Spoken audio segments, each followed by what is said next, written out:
Prologue. Pagod na dumating si Elizabeth sa bahay nila sa Mendoza Villa. Kararating lang niya galing sa hasyenda. 1 oras at kalahati ang layo sa hasyenda patungo rito. Sa araw na ito ay marami siyang inaasikaso sa trabaho dahil kailangan tapusin ang mga naiwan niyang trabaho noong nakaraang linggo. Nagkasakit kasi si Evren kaya kailangan niyang lumiban at pagtuunan ang pansin ang kanyang anak. Ngayon na may oras siya ay kailangan niyang tapusin ito upang maibigay niya ang hinihingi nitong bakasyon. Ang hinihiling kasi nito ay pupunta sila sa Poway Lake Water Park.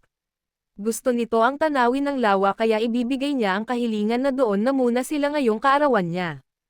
Hindi naman niya pwedeng baliwalain ang kagustuhan ng kanilang anak dahil minsan lamang sila magkasama sa espesyal na kaarawan niya. She had promised her child that she will never miss their special day.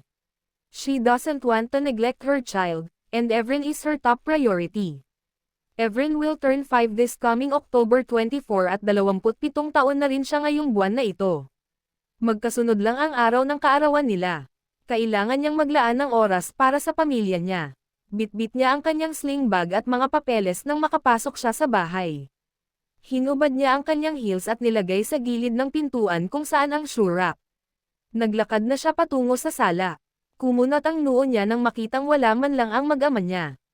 Napatingin sa wall clock, nakita niya na alas 9 na pala ng gabi kaya tulog na ang mga iyon. Excited pa naman siyang ibalita kay Evren na nakapag-reserve na siya ng isang villa sa Donovan Villa.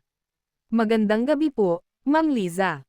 Nakangiting sumalubong sa kanya si Inday kaya binati niya ito pabalik. Saan pala si Sir Rick mo, Inday?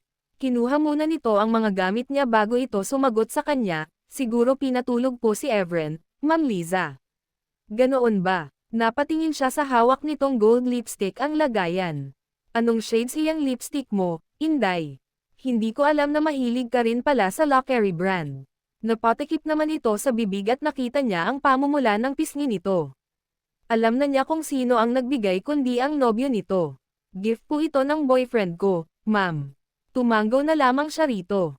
Aaminin niya'y maganda talaga ang katulong nila. Hindi siya magtataka kung may nobyo ito kung ganito kaganda ang babae.